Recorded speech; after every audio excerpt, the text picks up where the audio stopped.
Hello दोस्तों, क्या आपने कभी देखा है कि बहुत ज़्यादा हाई कैलोरी या मीठी चीज़ खाने के बाद आपको और ज़्यादा भूख लगती है? ऐसा क्यों है? क्योंकि आपने एक तो हाई कैलोरी वाली चीज़ खाई, आपने इतना ज़्यादा कैलोरी खाया कि आइडियली आपकी बॉडी की एनर्जी रिक्वायरमेंट्स तो मीट हो जानी चाहिए, आपको उसके बाद भूख नहीं लगनी चाहिए।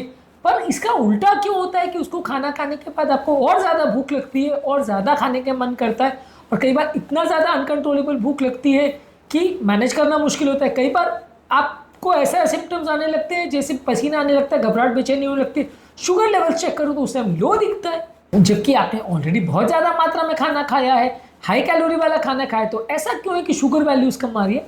इस एस्पेक्ट को बोलते हैं रिबाउंड हाइपोग्लाइसीमिया, यानी खाना खाने के बाद या खासकर बहुत ज़्यादा मीठा खाने के बाद सडनली शुगर वैल्यूज़ बहुत ज़्यादा कम हो जाता है। और ऐसा होने का कारण ये है कि खाना खाने के बाद आपका इंसुलिन लेवल सडनली बढ़ता है और वो शुगर लेवल्स को बहुत नीचे ले आता है, यानी नॉर्मल से भी नीचे ले आता है।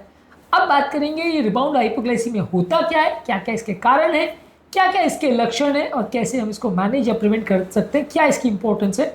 ये एस्पेक्ट को समझने का प्रयास करेंगे, क्योंकि डायबिटिक पेशेंट्स में, वजन कम करने वाले पेशेंट्स में और ज़्यादातर हर कार्डियोवास्कुलर पेशेंट में इस एस्पेक्ट को समझना ज़रूरी है, क्योंकि ये इवन नॉन डायबिटिक लोगों में भी हो सकता है। इस एस्पेक्ट को समझना और प्रॉपरली ट्रीट करना मुश्किल है, क्योंकि इस टाइम पे आपकी मानसिकता ये होगी कि पेशेंट ने अभी बहुत ज़्यादा खाना खाया तो शुगर लेवल लो नहीं हो सकता, और ऐसे टाइम पे यदि अगर आपको शुगर लेवल्स लो मिलते हैं तो आप सडनली सरप्राइज हो जाते हो।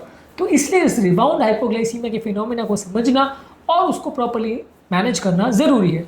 टॉपिक पर जाने से पहले जो लोग हमारे चैनल पर नए हैं, मैं रिक्वेस्ट करूँगा कि चैनल को सब्सक्राइब करें, वीडियो को लाइक करें, शेयर करें, फॉलो करें, कमेंट करें, पूरा देखें।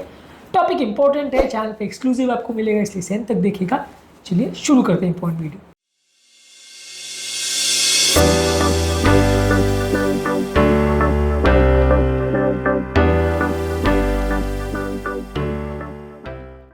सबसे इम्पॉर्टेंट चीज़ ये है कि यदि आप कोई हाई कार्बोहाइड्रेट वाली चीज़ें खाते हैं, यानी बहुत ज़्यादा मीठी चीज़ें खाते हैं, तो उससे सडन शुगर में सर्ज होता है बॉडी का, जिसकी वजह से सडन इंसुलिन बढ़ता है। और जब ये इंसुलिन बनता है तो इंसुलिन बहुत ज़्यादा एक्सेस बन जाता है। जब ये बहुत ज़्यादा एक्सेस बनता है तो सडनली ब्लड शुगर लेवल्स को कम कर देता है, जितना बेसलाइन था उससे भी कम हो जाता है। इसकी वजह से होता है। और अगर आपके खाने में प्रोटीन है, फैट है या फाइबर है तो ऐसा नहीं होगा। ये प्लेन सिंपल कार्बोहाइड्रेट है, यानी कि खाने में खाली मीठा मीठा है, जैसे मिठाई आपने खा ली जिसमें ना तो फैट है, ना तो फाइबर है और ना तो प्रोटीन है, तो ये ज़्यादा होगा। जो खाद्य पदार्थ में फैट, फाइबर, प्रोटीन होता है वो इस रिबाउंड हाइपोग्लाइसीमिया को कम करते हैं, क्योंकि शुगर के रिलीज़ को वो स्लो करते हैं। शुगर अगर धीरे धीरे रिलीज़ होगा तो इंसुलिन को ज़्यादा टाइम मिलेगा, धीरे धीरे करके अपना प्रोडक्शन बना के वो मैनेज कर सकता है।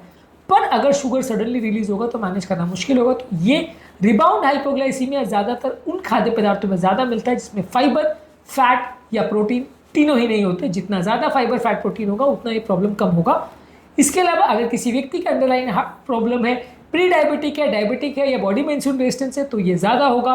यदि कोई व्यक्ति प्रोलॉन्ग्ड फास्टिंग करता है, यानी वो इंटरमिटेंट फास्टिंग या इस तरह की कोई पद्धति कर रहा है, वजन कम करने के लिए लंबी देर तक फास्टिंग कर रहा है, वैसा आदमी सडनली अगर मीठा खा ले तो और ज़्यादा होगा। अब ये समझने वाली बात इसलिए भी ज़रूरी है क्योंकि मान लीजिए अगर आपने फास्टिंग किया, आप फास्ट करो, आपको बहुत भूख लग रही है, आपने सडनली शुगर खाया और शुगर खाने के बाद आपका हाइपोग्लाइसीमिया और हो गया, यानी शुगर वैल्यूज और ड्रॉप हो गया, आपको चक्कर आ गया, बेहोश हो गए, तो किसी को समझ में नहीं आएगा कि भैया अभी तो शुगर खाया, बेहोश कैसे हो गया। तो लोग सोचेंगे कि शायद शुगर ज़्यादा बढ़ गया होगा, लेकिन एक्चुअल में वो शुगर कम होने की वजह से, क्योंकि वहाँ पे इंसुलिन की सेंसिटिविटी और बढ़ जाती है। तो फास्टिंग वाले पेशेंट्स के लिए भी ये इंपॉर्टेंट है कि सडन मात्रा में शुगर ज़्यादा नहीं खाएं, क्योंकि इससे आपका शुगर वैल्यू सडन बढ़ने से आपको रिफ्लेक्स हाइपोग्लाइसीमिया या रिबाउंड हाइपोग्लाइसीमिया हो सकता है। बेसिकली इसके लक्षण क्या हैं? लक्षण वही है जो नॉर्मल हाइपोग्लाइसीमिया के होते हैं, यानी आपको बहुत ज़्यादा कमजोरी होगी, बहुत ज़्यादा सुस्ती होगी, बहुत ज़्यादा चक्कर आएंगे, सर हल्का हल्का लगेगा, हाथ पांव कांपने लगेंगे, हाथ पांव में धीरे धीरे करके आपको ट्रेमर्स होंगे, पसीना बहुत जाएगा, चिड़चिड़ापन होगा, धड़कन बढ़ जाएगी। इसके अलावा सरदर्द बहुत होगा, भूख बहुत ज़्यादा लगेगी, कन्फ्यूजन होगा, कुछ भी चीज़ों में कॉन्सेंट्रेट करने में दिक्कत होगी। तो ये सारे जो रेगुलर हाइपोग्लाइसीमिया के लक्षण होते हैं वो सारे लक्षण आपको देखने को मिलेंगे, और ये रिबाउंड हाइपोग्लाइसीमिया की वजह से होता है, यानी मीठा खाने की बात होता है। अब समझेंगे रिबाउंड हाइपोग्लाइसीमिया के प्रोसेस को कम कैसे करें। इसको कम करने का तरीका ये है कि आप सिंपल कार्बोहाइड्रेट जो बहुत जल्दी शुगर रिलीज करते हैं उसके बदले कॉम्प्लेक्स कार्बोहाइड्रेट खाइए, जैसे कि होल ग्रेन्स, दालें हैं, फल हैं, सब्जियां हैं। ये धीरे धीरे करके ब्लड शुगर रिलीज करती है, और एज कम्पेयर मीठी चीज़ें, तली हुई चीज़ें, मैदे वाली चीज़ें, फ्रूट जूसेस है, कोल्ड ड्रिंक्स है, वो बहुत जल्दी शुगर रिलीज करती है, उनमें ज़्यादा होगा। जो खाद्य पदार्थ धीरे धीरे फूड रिलीज करते हैं उसमें कम होगा। तो वो खाद्य पदार्थों को ज़्यादा खाइए और यदि आप सिंपल कार्बोहाइड्रेट्स खा भी रहे हैं, यानी एक मिठाई खा भी रहे हैं, तो बहुत ज़्यादा खाना के बाद एक मिठाई लेंगे तो चलेगा। सिर्फ मिठाई या सिर्फ कोल्ड ड्रिंक लेंगे तो नहीं चलेगा, यानी सिर्फ कोल्ड ड्रिंक ली, बाकी कुछ नहीं खाया तो नहीं चलेगा। आप पूरा खाना खाने के साथ कोल्ड ड्रिंक ले रहे हो तो फिर भी शुगर इतना रिलीज़ नहीं होगा, रिबाउंड हाइपोग्लाइसीमिया में उतना नहीं होगा। इसके अलावा आप अपने कार्बोहाइड्रेट्स को फैट्स के साथ, प्रोटीन्स के साथ या दूसरे फूड प्रोडक्ट्स के साथ पेयर कर सकते हैं, तो इससे रिलीज स्लो होगा, प्रॉब्लम्स कम आएगी।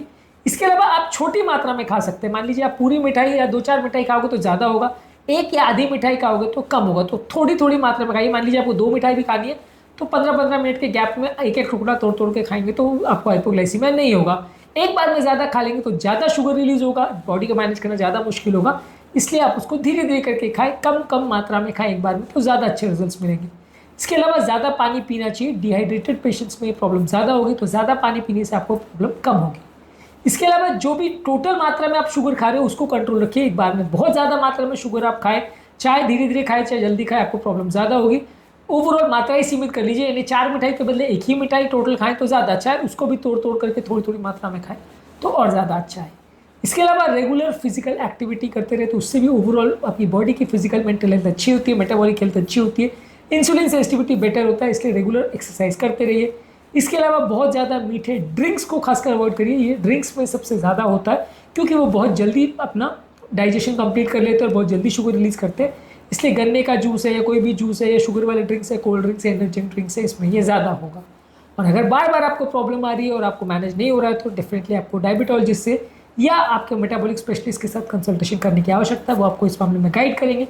और अगर प्रॉब्लम बहुत ज़्यादा है, खासकर अगर आपको हाइपोग्लाइसीमिया इतना सीवियर हो जाता है, आप अनकॉन्शियस हो जाते हो या इश्यूज़ हो रहे हैं, तो आपको बेटर वे में उसको मैनेज करना पड़ेगा, तो वहाँ पे आपको डॉक्टर से कंसल्ट करना पड़ेगा।